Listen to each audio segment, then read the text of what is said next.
Thanks a lot, Gandalf. A friend of mine bought this for me, and now it is the pot of broken dreams. Yeah. Well, this is pretty much ready for the rubbish bin. Or is it?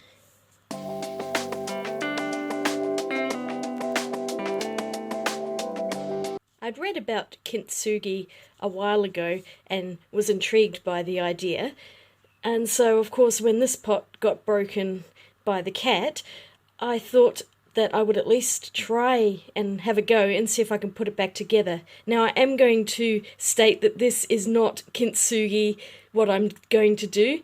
I would consider it Kintsugi style. It's inspired from Kintsugi, but really I don't have the exact materials, and I'm sure it is a very, very fine art.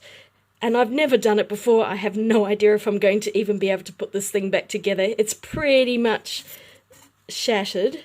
There's a lot of pieces to put back.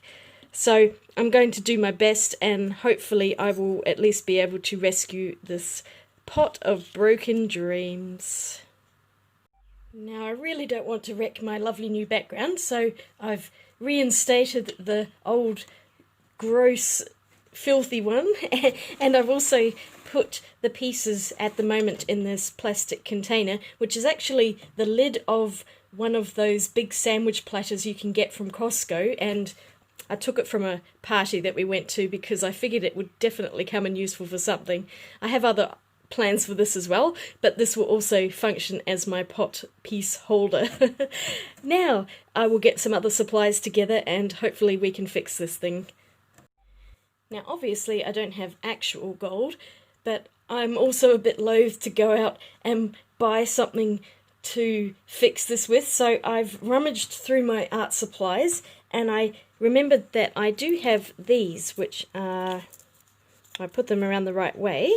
They're metallic powders by a company called Maron, and I've got 4 different ones here. I've got copper, bronze, silver, and gold. And these are actually for face paints, so if you want to decorate your skin and make yourself look metal, then these are cosmetic grade powders, and they're very, very fine. But I thought I would try one of these, because I think this would actually mix really well into the glue and hopefully will give that gold finished look.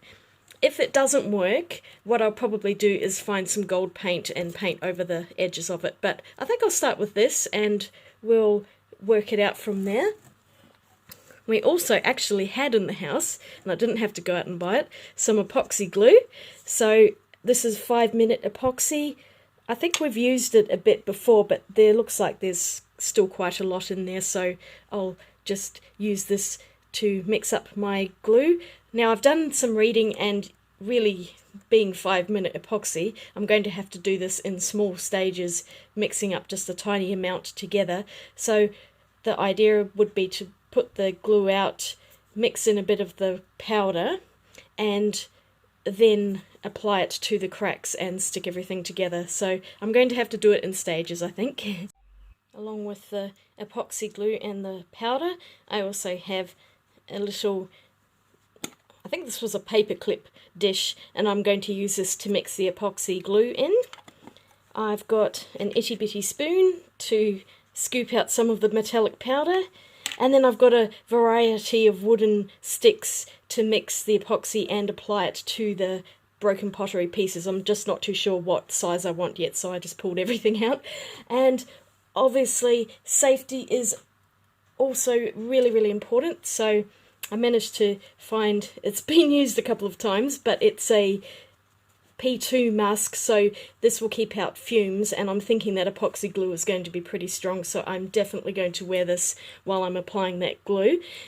You should always make sure that when you're using solvents and things like that, that you are somewhere ventilated or you are wearing a mask.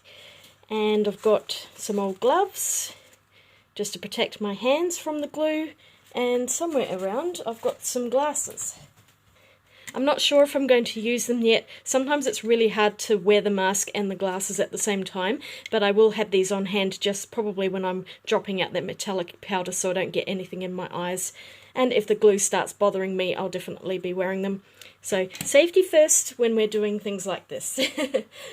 Have I said yet that I have no idea what I'm doing? Wish me luck on this one. I really want to be able to put it back together, especially because it's something that a good friend gave me and I just don't want to throw it out unless I absolutely have to. So fingers crossed we can get something out of this. Okay, the first thing I did was I've gone and sat there and pieced everything together and numbered all the pieces on the inside, which you won't see once it's put back together, because it was so confusing. I'm going, which bit goes where? But thankfully, it's actually got on the outside Pot of Dreams, and just matching up the letters was a big help. You can see just part of the lettering there, so I was able to match up the letters quite easily. It wasn't as hard as I thought. And then I did the lid here, which is broken into 3 pieces, and I'm looking at that going, where the heck is that piece? And then I remembered that this is a money box and that's the money box slot, so winning. Okay, so I guess I'm going to glue this together. I will be doing it in stages because I think I'll do the lid separately, and then I've got, like, for example, this piece I've written stick to this, to number 4 first, and then stick that whole piece together, because sticking larger pieces together will be so much easier. Okay, here we go. As I'm sure you can imagine, this turned out to be really, really hard, but I started out by putting out a little bit of the mica powder and struggling to get the plastic rubber band off and the lid off that glue, and one side of the glue was gummed up, so I had to fiddle about and spike it with a skewer to unclog it. And then I was able to finally get both sides of the glue to work, and I mixed it up with a skewer, and unfortunately this seemed to react with the gold and it turned it a yucky brown colour, but I went on with my first piece because there really is no time to waste here. That epoxy glue dries really quickly, being that it's 5-minute epoxy especially, so I did my best to get this on to place as quickly as possible. And as you can see, the glue does come out, and that was the effect that I was looking for. So I went in with the lid here, and I did pretty much the same thing. I thought I'd better glue these 3 pieces together and let them sit and dry before I try to glue them to the rest of the pot.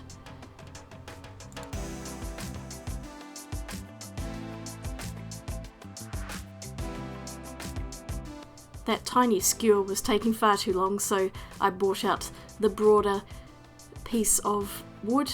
Is it a popsicle stick? I'm not too sure. I got them ages ago from somewhere.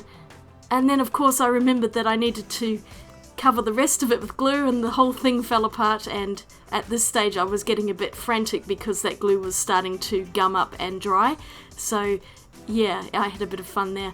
As you can see, I'm also only wearing one glove, because I found that it was really difficult wearing both gloves to use fine movements, so I left one hand free. I think I gloved up with both of them a bit later, but yeah, I was having a bit of trouble managing to not fumble the pieces, and then I just used that little skewer again to push in a bit of extra glue on the parts that weren't coming through and may not have been quite so well sealed.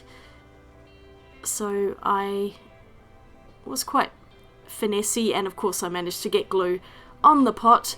So the other thing I forgot to mention is have a damp rag with you as well, so that you can wipe off the glue before it dries. And yes, I was basically teaching myself as I went and learning a lot of interesting lessons here.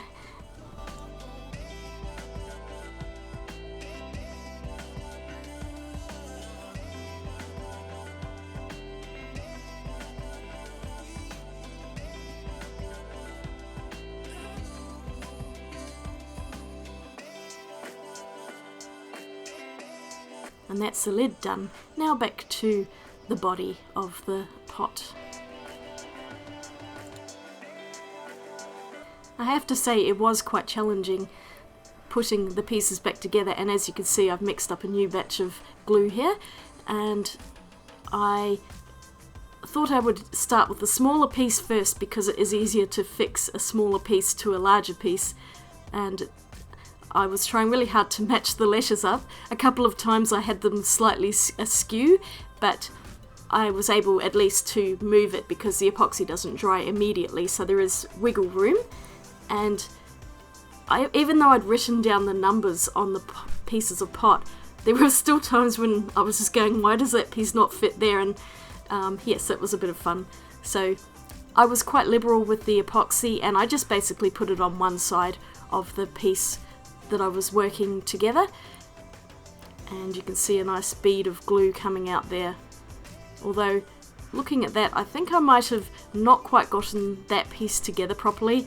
Sometimes there are a few bits which were a little bit mismatched, and I just cleaned it up a bit. This glue might have gotten too hard. It has. So I'll have to start that piece again. The glue dries so damn fast. It's so annoying because I keep wasting it. Here I go once again.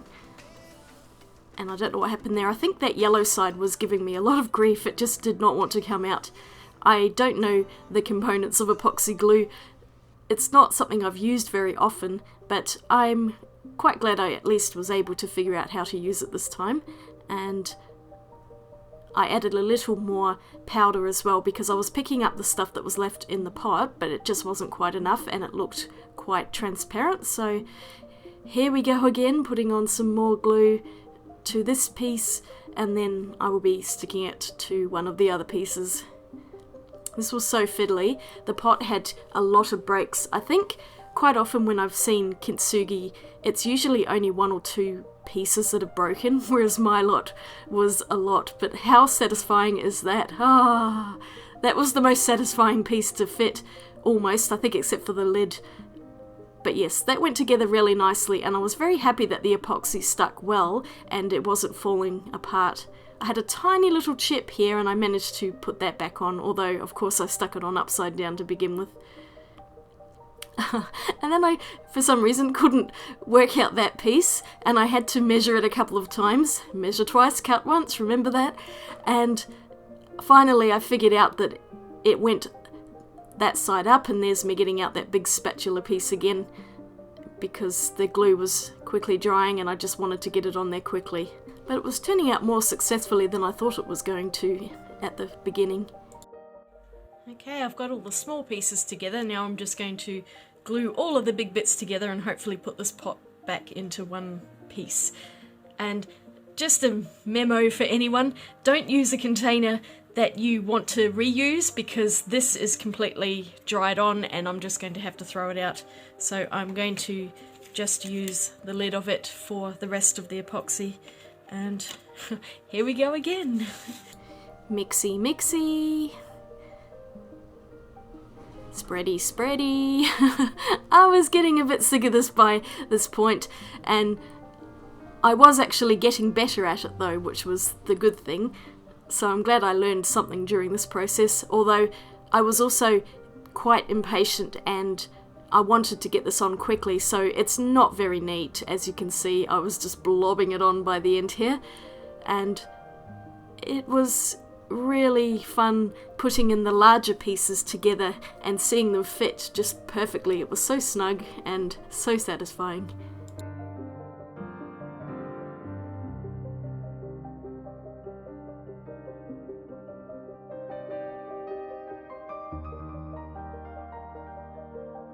And I of course nearly ran out of epoxy here, but I managed to get just enough on to fit that last really big piece to the other side. Like a glove.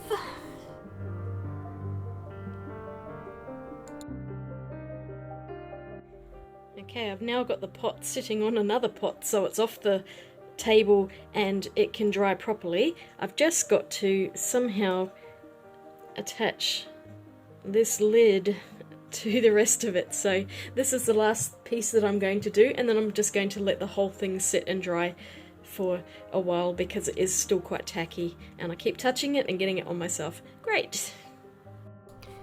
The best part was putting that lid on and finally having a finished pot. I've at least got the bulk of it back together. It is, in fact, in one piece. But as you can see, there are a few places where there are pieces missing. And these were tiny little chips that have come out, and I was unable to pick them all up, or I vacuumed them up. And you can see some of the cracks I didn't put quite enough epoxy in. So what I think I'm going to do, because I really want to finish this today, if I can, I'm just going to place it, because at the bottom I've got just that little piece and it is really sticky and I keep touching it. So I'm just going to be very careful and place this down without that touching.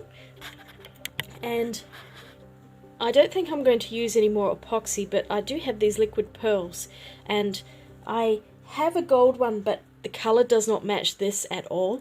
So I think I'm going to try this hot cocoa, which I've never used before, and I'm going to go up and touch areas that are still needing some of the epoxy look to come out, and also the areas that need filling that are missing little pieces. I will fill them up with this. And this is not quite as yellow gold as I would have liked. I think the metal reacted a bit with the epoxy glue and it's gone a bit of a gross brown colour. And I think that with the traditional Kintsugi, they actually take off all of this outside resin and you can just see inside the cracks, but that looks way too complicated and I'm not going to attempt that. So I'm going to leave the resin on, but I may end up painting it. I'm not too sure. That may be a thing for later, but first things first, I'm going to finish up by getting these liquid pearls in and at least having the whole thing stuck together properly. Turns out the colour did not match at all, so I had a very bronze colour from the epoxy, and then this one I picked was a lot more coppery, so you'll see that it is two-toned, and I will be fixing this later. But the liquid pearls actually worked really well at filling in all of the small gaps that I'd missed, and especially around the other side of the pot where there were some bigger chunks taken out. It did perfectly for mixing it. You can see here there is a little bit of a skew with that pot. One piece managed to slide in and not be sitting flush with the other, but it was too late by now, so I just kept going, and by the end of it you couldn't really notice that there was a difference. This is where I'm filling in the gaps, and it was pretty good. Because the paint is meant to be 3D and sit quite high, it was great for this, and I added a few layers and got it in there and it was fine. So all good. I love it when I can solve a problem with existing supplies. Well, that's pretty much all I can do at the moment until this thing dries. And I'm going to let it sit overnight to fully dry because I think these liquid pearls are going to take some time. I'm looking at that crack, and I think what I might actually do is just put a line of this over the top of it, because that's really going to annoy me. So I might just do that. I wasn't sure if I was going to, but yes I am. And of course I keep seeing other things, and I've noticed in a few places that the pottery hasn't set completely flush with each other, so I do have a few bits of slightly wonky pottery in there. So I'm definitely not a master at putting stuff back together. But let's just put a line down here. And that will just cover that hairline crack that's going through. It's the following day and everything's dried. It feels like it's a bit too dark. It's gone more of a bronze and this is a coppery colour. So I think what I'm going to do is actually paint over the paint over the cracks. I've got some Speedball calligraphy ink and it's a really bright yellow gold, and I think I would prefer to have that colour over the top. Look at that.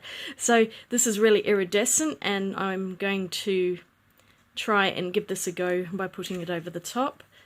I've got an itty bitty brush, and I'll just get a toothpick and firstly mix it up. I think actually some of the liquid in it has evaporated because this stuff has just gone really gluggy, and it's probably more suited to painting rather than calligraphy now anyway, so Is that even in focus? There we go. So I'll just give that a stir and I'll paint it on with the little brush, and hopefully it will look a bit more like 24 karat gold. It was so much better with this gold. As you can see, it's much yellower, and I was able to cover up all of the two-tone with it, and it looked great at the end. So I'm very happy I made this choice, and it was a good way to use up some old ink that was starting to get too thick to be used with a dip pen, because I really do hate to throw anything out, and so if it can serve another purpose, then I'm all in. And yeah, I just went around every single part of the pot that had my glue on it and covered it, and you shall see the finished result in a moment.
So there we have it.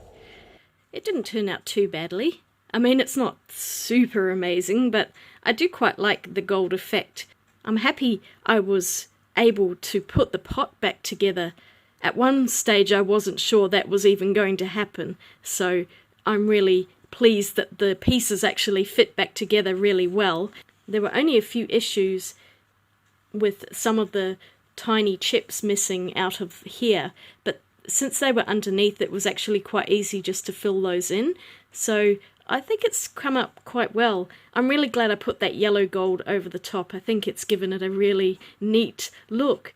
And I think it's such a great idea, repairing things with gold, to give them a new lease on life, make them look pretty again, and embrace their flaws. Even though they have cracks in them, it's now part of the pot, and yeah, I think it's pretty cool. And now of course it's the pot of broken dreams. It will forever be the pot of broken dreams, which really is 2020 in a nutshell. Anyway, I hope you all have a fantastic day. I'll see you all again real soon. Swatch you later. Bye!